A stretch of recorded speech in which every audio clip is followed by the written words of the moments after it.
हरे कृष्णा। सभी प्रिय भक्तजनों को आज हम बात करने जा रहे हैं एकादशी व्रत के बारे में।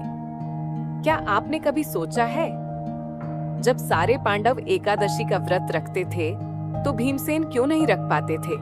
क्या सिर्फ बलशाली शरीर ही जीवन में मुक्ति का मार्ग है, या फिर भूखे रहकर की गई एक सच्ची भक्ति सब कुछ बदल सकती है? आज हम जानेंगे एक ऐसी अद्भुत कथा जहां महाबली भीम को भी नरक का भय सताने लगा, और जब उन्होंने किया सिर्फ एक दिन का व्रत तो उन्हें एक वर्ष की समस्त एकादशियों का पुण्य प्राप्त हुआ। यह है भीमसेन और निर्जला एकादशी की दिव्य कथा। एक ऐसा व्रत जो करता है हर पाप का नाश और खोलता है स्वर्ग के द्वार। आइए श्रद्धा से सुने इस कथा को और करें एक कोशिश स्वयं को थोड़ा सा त्यागने की, ताकि हमें मिल सके वो पुण्य जो खुद भगवान विष्णु ने बतलाया था निर्जला एकादशी पर। इस व्रत कथा का पाठ करने से कई गुना अधिक शुभ फलों की प्राप्ति होती है। आइए जानते हैं संपूर्ण भीमसेनी एकादशी की व्रत कथा। निर्जला एकादशी का व्रत ज्येष्ठ मास के शुक्ल पक्ष की एकादशी तिथि को किया जाता है। इस साल निर्जला एकादशी का व्रत 6 जून को रखा जा रहा है। हिंदू धर्म में इस व्रत का धार्मिक महत्व ही नहीं है, बल्कि शारीरिक और मानसिक स्वास्थ्य के लिए काफी लाभकारी माना जाता है। इस दिन भगवान विष्णु की विधिवत पूजा करने के साथ निर्जला व्रत रखने का विधान है।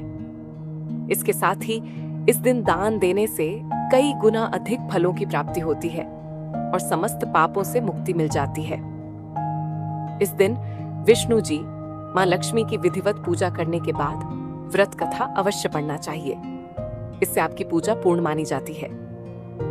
आइए जानते हैं निर्जला एकादशी का शुभ मुहूर्त और संपूर्ण व्रत कथा। कब है निर्जला एकादशी? 2025 ज्येष्ठ माह के शुक्ल पक्ष की एकादशी तिथि आरंभ होने जा रही है। 6 जून को रात 2:15 पर ज्येष्ठ माह 2025 के शुक्ल पक्ष की एकादशी तिथि समाप्त हो रही है। 7 जून को सुबह 4:47 पर समाप्त होगी। निर्जला एकादशी कब है? ऐसे में उदया तिथि के आधार पर निर्जला एकादशी व्रत 6 जून को रखा जाएगा, जो गृहस्थ लोग रख सकते हैं। इसके अलावा वैष्णव संप्रदाय के लोग 7 जून 2025 को एकादशी व्रत रखेंगे।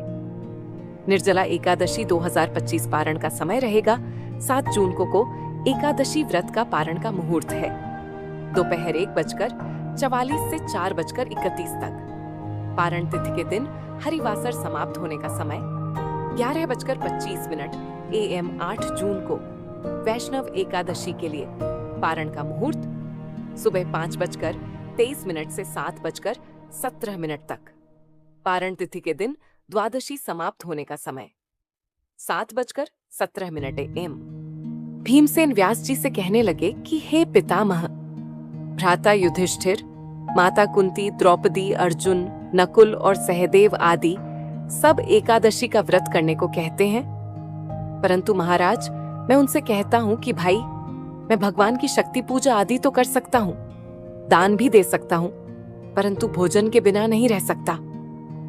इस पर व्यास जी कहने लगे कि हे भीमसेन, यदि तुम नरक को बुरा और स्वर्ग को अच्छा समझते हो तो प्रतिमास की दोनों एकादशियों को अन्न मत खाया करो। भीम कहने लगे कि हे पितामह, मैं तो पहले ही कह चुका हूं कि मैं भूख सहन नहीं कर सकता। यदि वर्ष भर में कोई एक ही व्रत हो तो वह मैं रख सकता हूं, क्योंकि मेरे पेट में वृक नाम वाली अग्नि है, सो मैं भोजन किए बिना नहीं रह सकता। भोजन करने से वह शांत रहती है, इसलिए पूरा उपवास तो क्या, एक समय भी बिना भोजन किए रहना कठिन है। अतः आप मुझे कोई ऐसा व्रत बताइए जो वर्ष में केवल एक बार ही करना पड़े और मुझे स्वर्ग की प्राप्ति हो जाए। श्री व्यास जी कहने लगे कि हे पुत्र, बड़े बड़े ऋषियों ने बहुत शास्त्र आदि बनाए हैं, जिनसे बिना धन के थोड़े परिश्रम से ही स्वर्ग की प्राप्ति हो सकती है।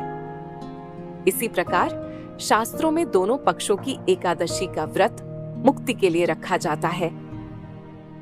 व्यास जी के वचन सुनकर भीमसेन नरक में जाने के नाम से भयभीत हो गए और कांप कर कहने लगे कि अब क्या करूं? मास में 2 व्रत तो मैं कर नहीं सकता। हाँ, वर्ष में 1 व्रत करने का प्रयत्न अवश्य कर सकता हूं। अतः वर्ष में 1 दिन व्रत करने से यदि मेरी मुक्ति हो जाए तो ऐसा कोई व्रत बताइए।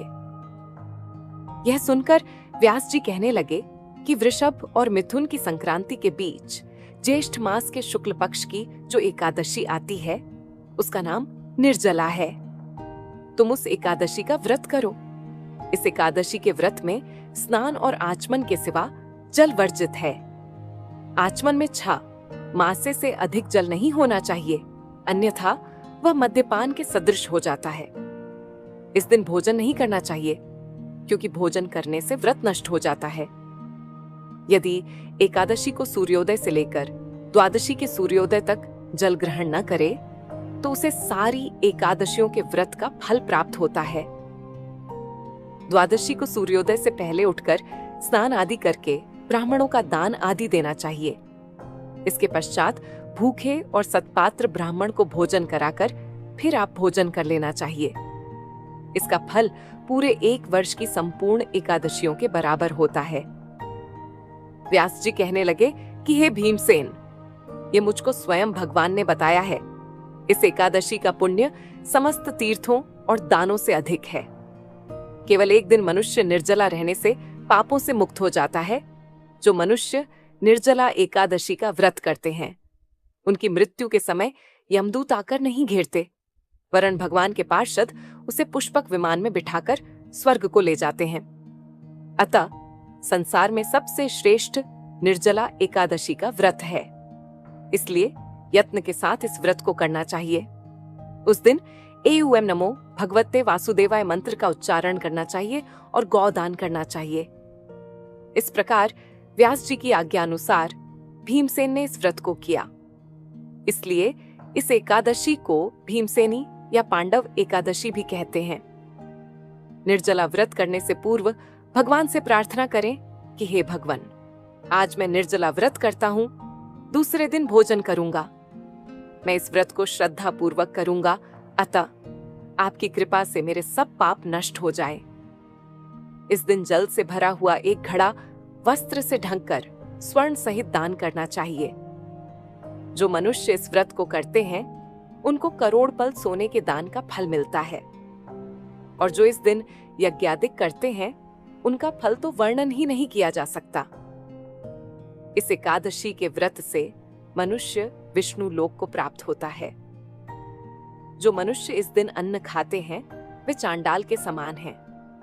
वे अंत में नरक में जाते हैं। जिसने निर्जला एकादशी का व्रत किया है वह चाहे ब्रह्म हत्या हो, मद्यपान करता हो, चोरी की हो या गुरु के साथ द्वेष किया हो, मगर इस व्रत के प्रभाव से स्वर्ग जाता है। हे कुंती पुत्र, जो पुरुष या स्त्री श्रद्धा पूर्वक इस व्रत को करते हैं उन्हें अग्रलिखित कर्म करने चाहिए। प्रथम भगवान का पूजन, फिर गौदान, ब्राह्मणों को मिष्ठान्न व दक्षिणा देनी चाहिए तथा जल से भरे कलश का दान अवश्य करना चाहिए। निर्जला के दिन अन्न, वस्त्र, उपाहन, जूती आदि का दान भी करना चाहिए। जो मनुष्य भक्ति पूर्वक इस कथा को पढ़ते या सुनते हैं उन्हें निश्चय ही स्वर्ग की प्राप्ति होती है। आइए बात करते हैं एकादशी। व्रत से पहले क्या करें? व्रत की शुद्धता बनाए रखने के लिए भक्तों को चाहिए कि दशमी की संध्या से ही अनाज का सेवन बंद कर दें, ताकि एकादशी के दिन व्रत की शुरुआत के समय शरीर में अन्न का कोई अंश न हो। चलिए पूजा की विधि भी आपको बता देते हैं। इसके बाद पंचोपचार कर फल, फूल, धूप, दीप, नारियल, चंदन, मिठाई, तुलसी और पंचामृत आदि चीजों से लक्ष्मी नारायण जी की पूजा करें। पूजा के समय विष्णु चालीसा, स्तोत्र, स्तुति का पाठ, विष्णु मंत्र का जप करें। साथ ही पूजा के समय निर्जला एकादशी व्रत कथा का पाठ अवश्य करें। पूजा के अंत में लक्ष्मी नारायण जी की आरती कर सुख और सौभाग्य में वृद्धि की कामना करें। दिन भर निर्जला उपवास रखें। संध्या काल में तुलसी मां की आरती करें। रात में कम से कम 1 पहर तक भजन कीर्तन या विष्णु जी का ध्यान करें। अगले दिन सामान्य दिनों की तरह पूजा पाठ कर व्रत खोलें। निर्जला एकादशी पर दुर्लभ संयोग भी बन रहे हैं। सनातन धर्म में निर्जला एकादशी का विशेष महत्व है। इस व्रत को करने से साधक व्यक्ति दीर्घायु होता है। वहीं मृत्यु के बाद साधक को मोक्ष की प्राप्ति होती है। सभी एकादशियों में निर्जला एकादशी श्रेष्ठ है। व्रत के दौरान जल ग्रहण पूर्णतः वर्जित है। इस व्रत को भीमसेनी एकादशी भी कहा जाता है। गंगा दशहरा के एक दिन बाद निर्जला एकादशी मनाई जाती है। इस शुभ अवसर पर साधक अपने घरों पर व्रत रख लक्ष्मी नारायण जी की पूजा करते हैं। वहीं मंदिरों में भगवान विष्णु और देवी मां लक्ष्मी की विशेष पूजा और आरती की जाती है। निर्जला एकादशी के दिन भद्रावास और वरियान योग का संयोग बन रहा है। इसके साथ ही हस्त और चित्रा नक्षत्र का भी निर्माण हो रहा है। वहीं अभिजित मुहूर्त और वणिजकरण के भी योग है। अब बात करते हैं निर्जला एकादशी के पारण की विधि के बारे में। निर्जला एकादशी के अगले दिन यानी द्वादशी तिथि पर सुबह स्नान करने के बाद सूर्य देव को अर्घ्य दें। इसके बाद अपनी क्षमता अनुसार गरीबों को अन्न, वस्त्र और जल का दान करें। फिर नींबू पानी या फिर सादा पानी पीकर व्रत का पारण करें। व्रत खोलने के बाद चावल अवश्य ग्रहण करने चाहिए।